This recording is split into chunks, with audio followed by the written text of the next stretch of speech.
Hello, Mark. I'm Brian. I'm going to read the article. Facebook email is going away, in case you noticed. Editor's note. Mobile World Congress is the world's largest mobile tech trade show, looking at the current state of mobile and where it might go next. Watch CNN International's coverage live from Barcelona on February 24 to February 28. Get the latest live updates from the event on CNN's live blog. CNN, check your Facebook mail lately? Didn't think so. Apparently not many others did, either. So after 3+ years, the world's largest social media outlet is pulling the plug on its little-used email service. The company confirmed Tuesday. We're making this change because most people haven't been using their Facebook email address, and we can focus on improving our mobile messaging experience for everyone, Facebook said in a statement. For those who do have a Facebook email account, messages will be forwarded to the primary email address listed in the user's account, the company said.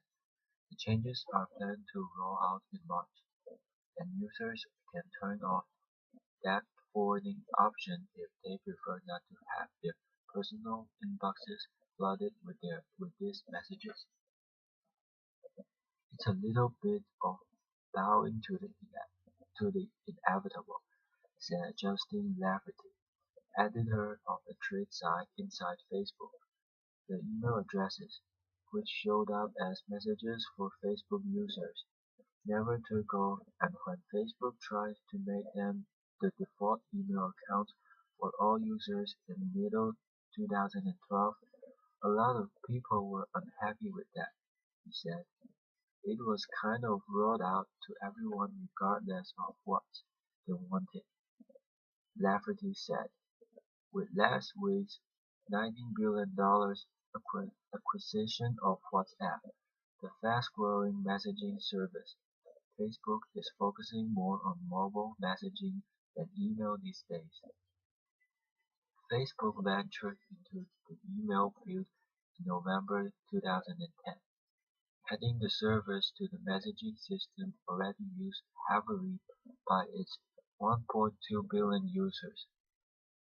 CEO Mark Zuckerberg said at the time that the system would complement, not complete, with entrenched email giants such as Google, Yahoo, and Microsoft. We don't expect anyone to wake up tomorrow and say, I'm going to shut down my Yahoo account or my Gmail account and switch exclusively to Facebook. But we do expect a shift to more real-time communication, he said.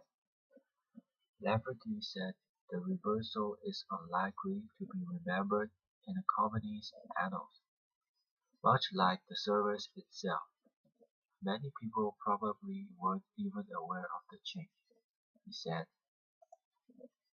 I took about 3.5 minutes to read this article. Okay, I'm going to start another article. California couple strikes gold after finding 10 million in rare coins. CNN, Eureka. A husband and wife are reveling in their good fortune after finding 10 million in rare gold coins buried on their property in Northern California. The gold country discovery is thought to be the largest of its kind in U.S. history, according to David Hall, co-founder of professional coin grading service, which authenticated the find. It's quite a story. People were walking along on their property in Northern California, noticed something, began digging and they found cans of good coins. Hall said, it should have happened to you and me. The incredible find. The coins were unearthed in February 2013 by the husband and the wife, who wished to remain anonymous. They were walking their dog when they spotted something shiny on the ground. The couple dug and eventually discovered 8 metal cans containing more than 1,400 gold coins. No one knows how they got there, or whom the coins might have belonged to. Somebody could have buried them and then died before they let anybody know where they were, Paul said. Believe it or not, I know cases where they forgot they had something, or they moved, or whatever. It could have been some kind of robbery deal. Who knows? The treasure is known as the Saddle Ridge Hoard because it was discovered near a hill the couple called Sadie Ridge. In their effort to stay anonymous, the husband and wife aren't saying exactly where the fortune was found. These coins could change history. The coins. The coins. In $5, $10, and $20 denominations date from 1847 to 1894. Most were minted in San Francisco. They have a combined face value of about $27,000, but experts believe they could fetch $10 million or more. Many are in pristine condition, including at least 14 coins that are considered the finest known for their date and mint mark. A highlight from the hoard is an 1866 Asno Moto Double Eagle, valued at close to $1 million. The couple is planning to sell much of the collection. Approximately 90% of the coins will go up on Amazon.com's collectible sites, according to Don Cagin of Cagin's Inc., who is assisting the anonymous owners. He told CNN the couple wants to donate some of the proceeds to charity. Basically, they're thankful and they think it's wonderful that they're going to be able to save their property that they thought they might lose. And again, they want to give back to the community and to needy people, he said. Collectors wanting a sneak peek can see some of the coins at the American Numismatic Association's 2014 National Money Show in Atlanta, which opens Thursday. Unlike other hoards and treasures, this one includes a great variety of coins struck over many different years, and many of the coins are still in pristine condition, Cagin said. And add to that a wonderful human interest story. This family literally found a pot of gold at the end of the rainbow. I took 5 minutes to read this article, and I'm going to start the next one. Miami artist destroys $1 million Ai Weiwei vase in protest. CNN. He's been photographed dropping vases before, but that doesn't mean it's okay for just anyone to do it. Ai Weiwei has made a name for himself by not only creating visually arresting and thought-provoking art, but for his uncompromising activism in opposition to the Chinese government. I was on the receiving end of a protest this weekend when a local Miami artist smashed a color basis valued at $1 million, part of the artist, according to what? Exhibition at the Paris Art Museum Miami, in the city. The exhibition also included photographs of the Chinese artist dropping what appears to be a Han Dynasty urn. Maximo Caminero, a Miami-based artist, was named in a was named in the police affidavit as the defendant. He told an officer that his act was a protest against the gallery's decision to only display international art. The police report states that Caminero picked up the vase before being advised to put it down by museum officials. He then dropped it in protest. He was charged with criminal mischief. Questionable protest. I, meanwhile, told CNN that he didn't have much reaction to the news, but said that he thought that a line should be drawn when it came to damaging public or private property as part of a protest. I can't have a show in Beijing, but I cannot go to museums to break work in Beijing, he said in a phone interview. My work is basically forbidden to be shown in China. The protest itself may be valid, but to damage somebody's work to do that is questionable. I said that he considered his work, specifically the triptych which shows him dropping an antique urn, to be very different. My work belongs to me. It doesn't belong to the public, and also it doesn't belong to somebody else. He said he believes he has been contacted by the gallery, but he isn't taking the loss too seriously. I don't really care much, and actually my work is often damaged in different shows, because it's fragile. So normally I don't take these things too highly. Damage is damage, you know. If they have insurance, maybe it will be covered. Art in China, on street and cutting edge. Condemnation. The museum issued a statement concerning the incident, condemning Carmineau's act. Although the museum can't speak directly to intentions, evidence suggests that this was a premeditated act. A PAMM statement read, as an art museum dedicated to celebrating modern and contemporary artists from within our community and around the world, we have the highest respect for freedom of expression.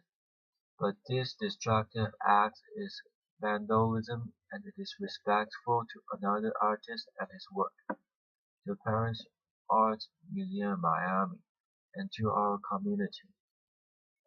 Caminero told the Miami New Times that it was a spontaneous protest, and that he lifted the vase and let it smash on the floor like Weiwei did in his picture, and waited for authorities peacefully and never resisted punishment.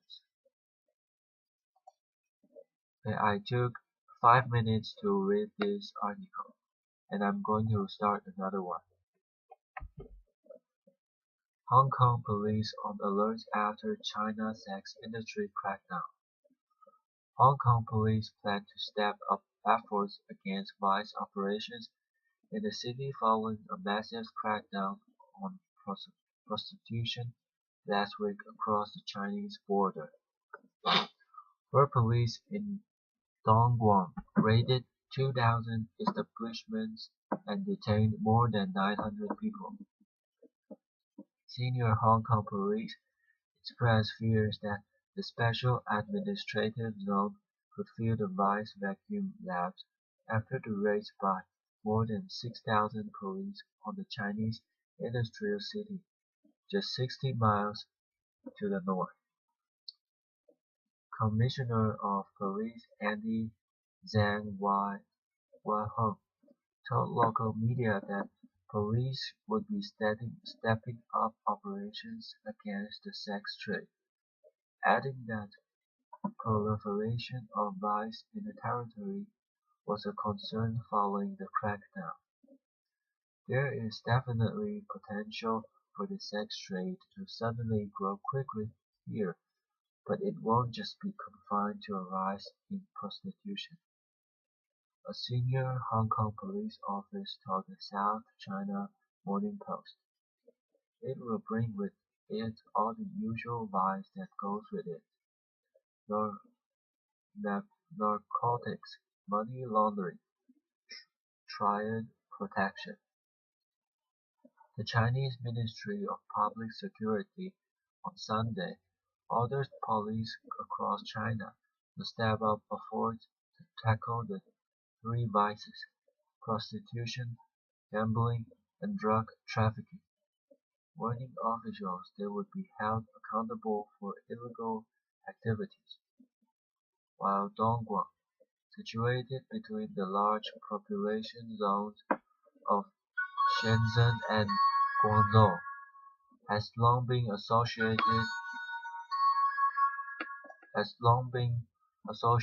with prostitution. It is known as China's Sin City.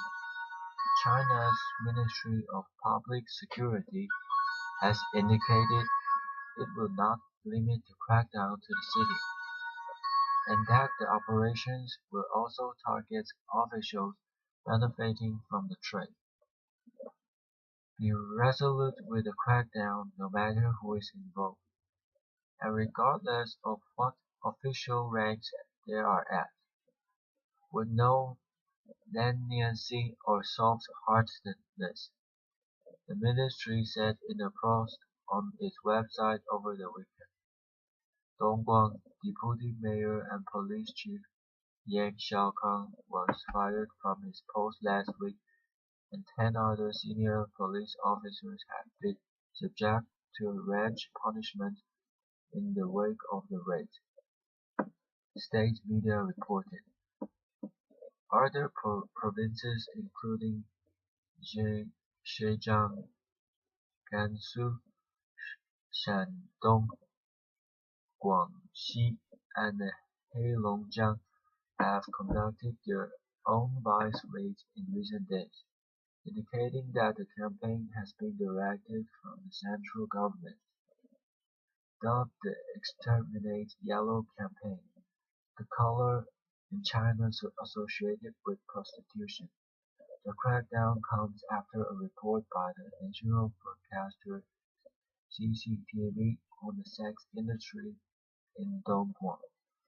According to media reports cited by the English-language China Daily, Dongguan, with a large and shifting migrant population from across China, could have as many as 300,000 working in the illegal industry, despite harsh penalties for movement.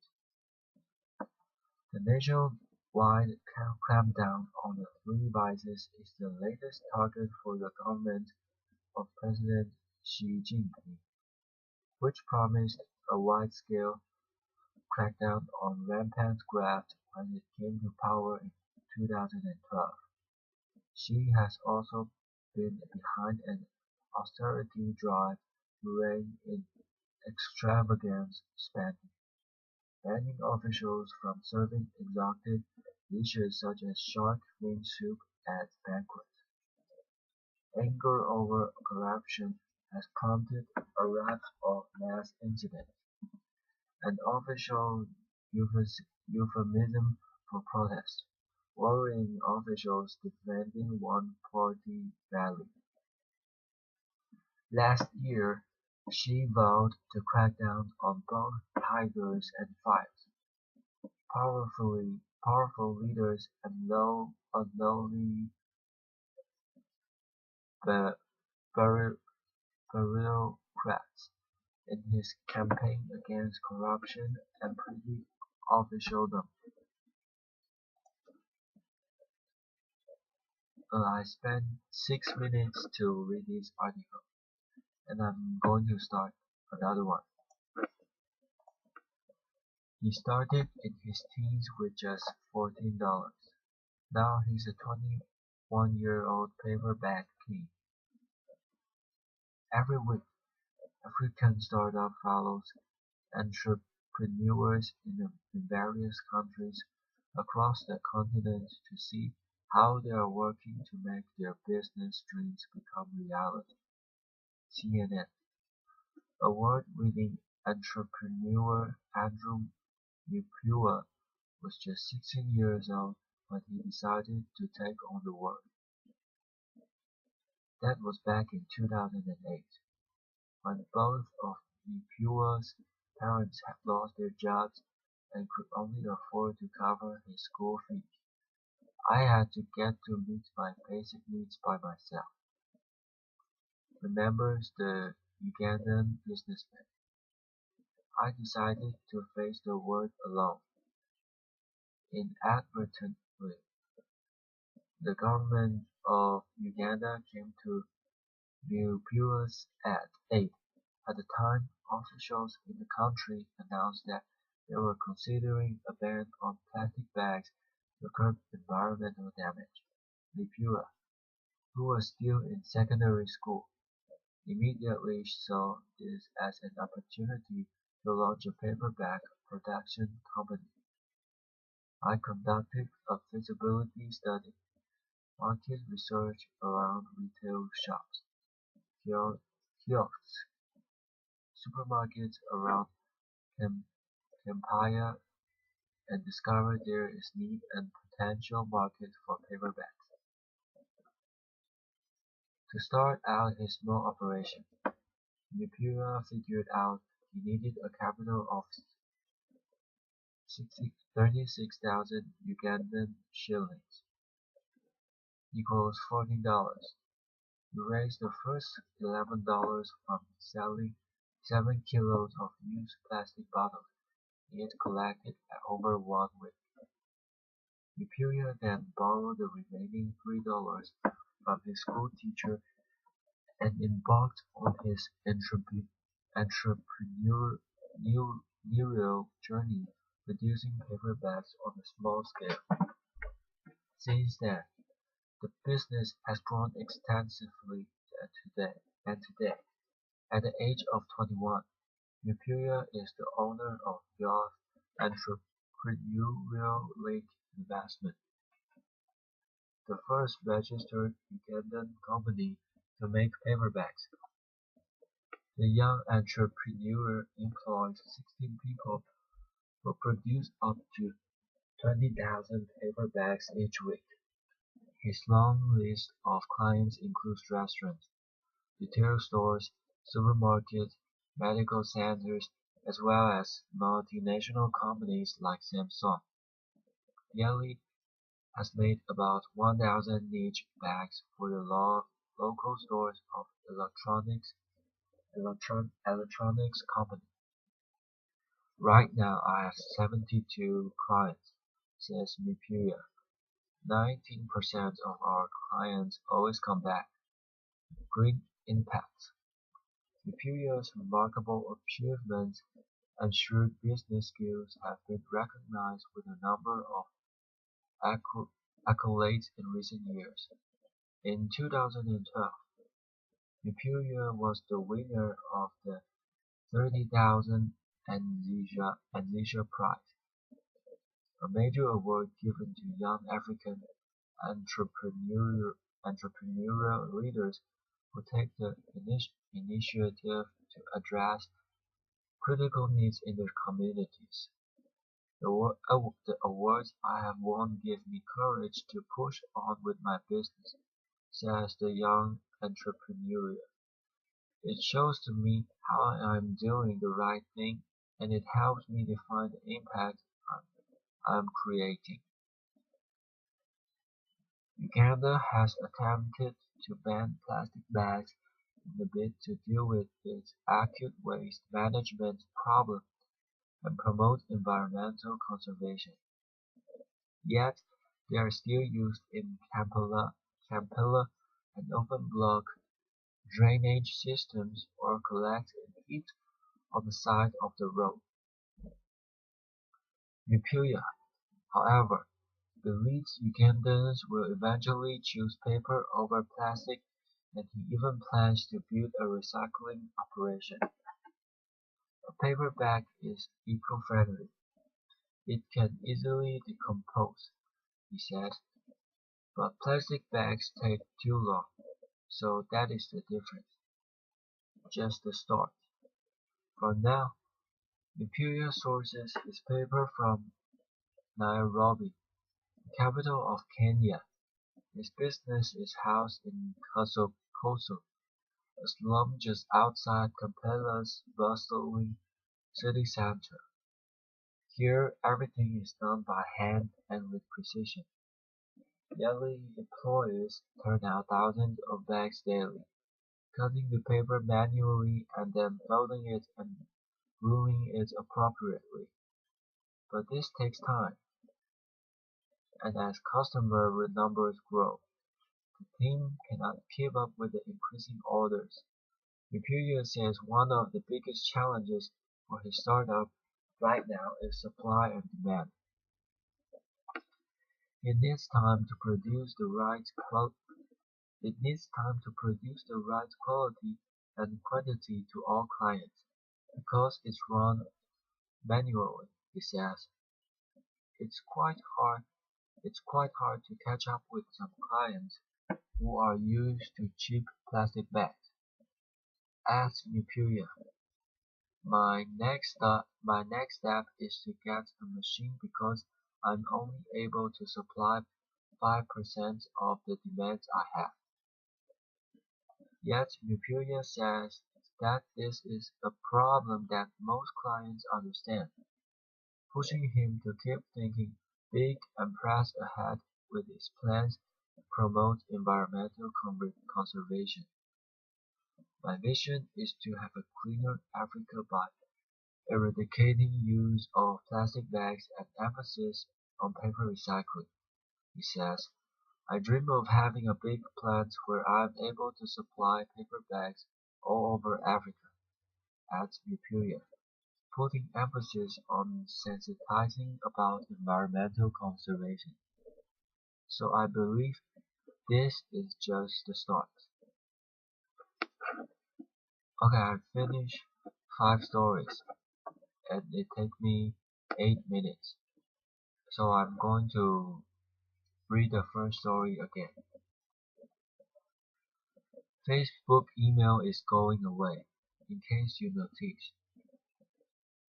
Editor's notes: Mobile World Congress is the world's largest mobile tech trade show looking at the current state of mobile and where it might go next. Watch CNN International's coverage live from Barcelona on 24th February to February 28th.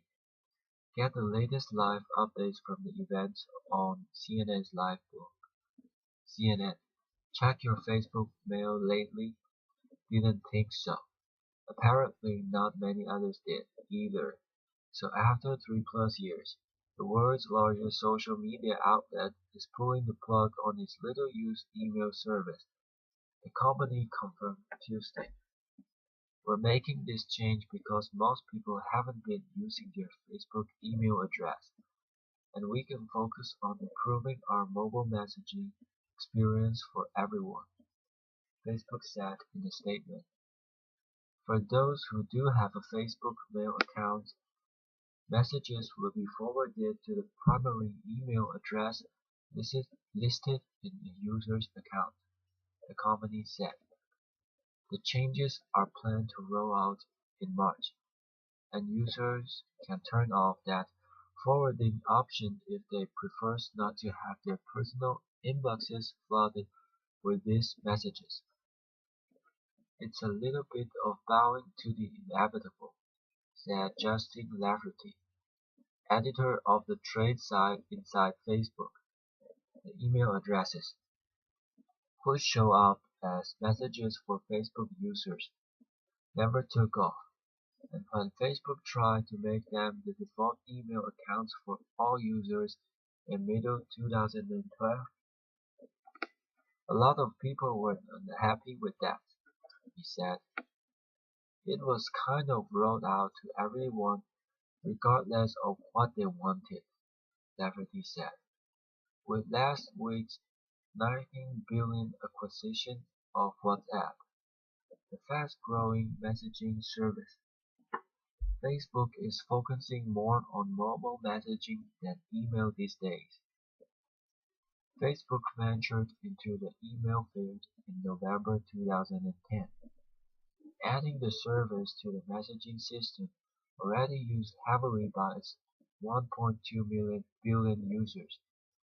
CEO Mark Zuckerberg said at the time that the system would complement, not complete, which entrenched email giants such as Google, Yahoo, and Microsoft.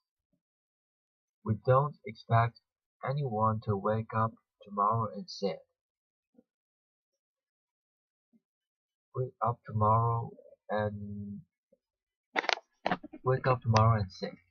I'm going to shut down my Yahoo account or my Gmail account and switch exclusively to Facebook.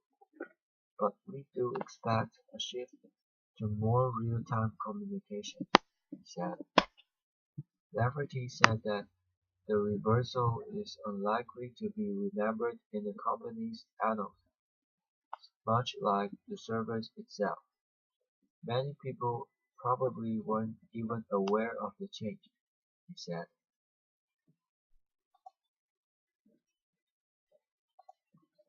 Okay, I finished my whole reading, and I read 6 stories, and thank you, Mark.